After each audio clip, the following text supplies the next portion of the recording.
Who am I looking at? Who am I talking to? Talk to me, but just. That's going to look whack on the camera. I'm a communication major. Oh, You is need it? to stand behind her. Oh, okay, cool. Sorry. That's fine. I'm directing now. That's fine. Ready? Oh. So, what's your name?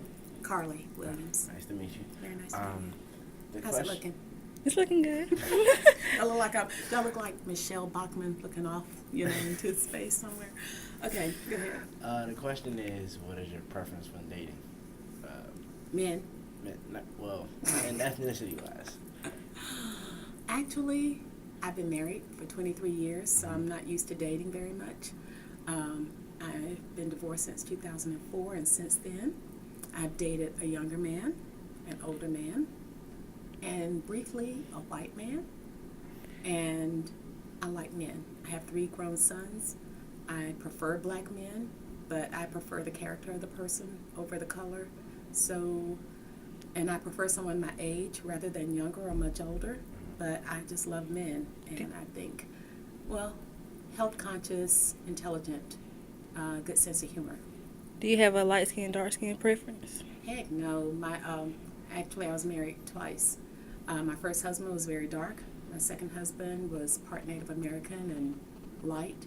My kids are rainbow, 3 sons. So I really am more concerned about content. And you see I have blonde hair, so I'm for defying rules and expectations and boxes, not in a box. Was there a reason for the change, far as The hair? No, far as the hair, far as dating a man that was actually dark and change in the Native American / And then to white?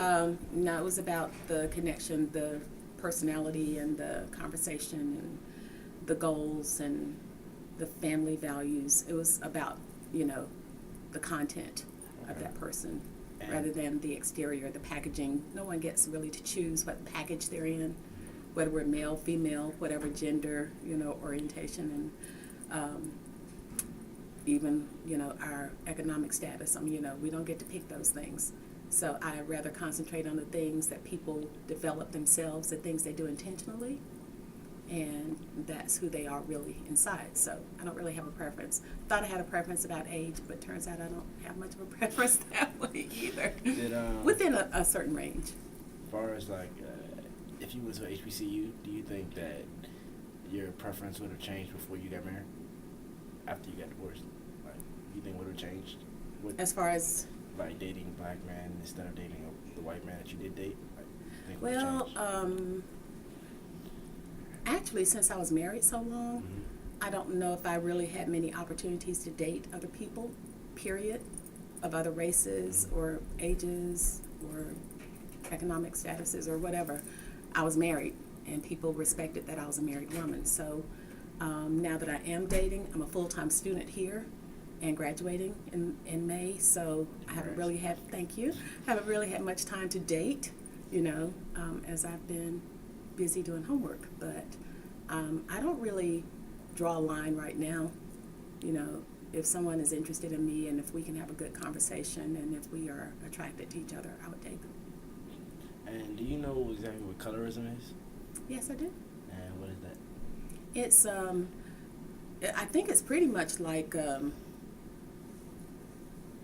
black thing.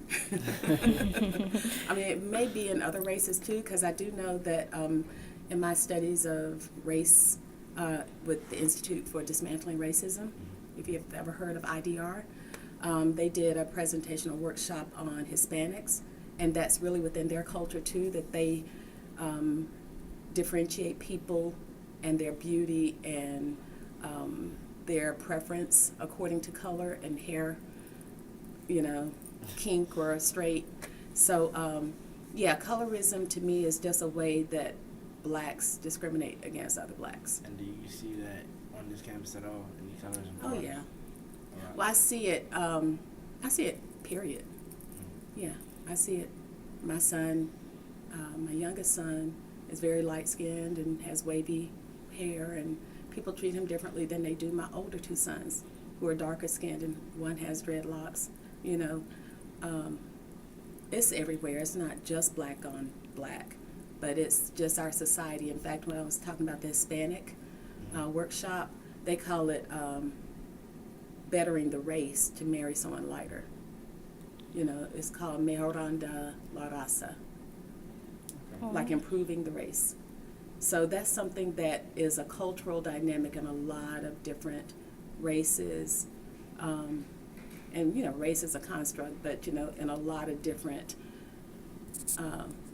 cultures that are affected by Europeans who elevate themselves as the preferred race, you know, or color. So, yeah, it's a prevalent issue, and not just HBCUs or here. Wake Forest as well. Just It's any place. it's in the fabric of America, and it has spread out over the world wherever America has influence. So it's not something that can be contained. It's a reality, but the only way to really offset it is to live out a different set of values.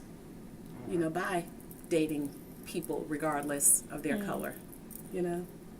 Have you been dating the same? Well, not the same race. Have you been dating the value of a person since you were younger? As far as like how you were taught, like it wasn't about race, as far as more about the person.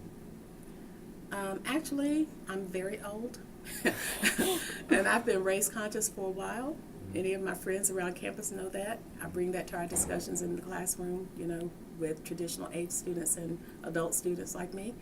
And so it's something I've been conscious of since I was very young, because I remember having to sit in the balcony of the Carolina Theater, which is now the Stevens Center, to watch a movie because blacks couldn't sit down in the general seating. So I remember that as a child, and that was not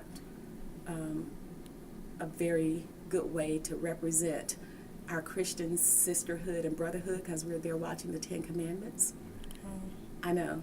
So we're all God's people, but, you know, y'all get the cheap seats upstairs, and then when the Red Sea parts, everybody's celebrating like we forgot we were different colors. You know what I mean? So it just let me see as a child that this is not real. You know, this is not real. This is something that people make you do. Some people make you do because they have the power to do that. And it's not by your consent. It is something that the law says is the way things have to be.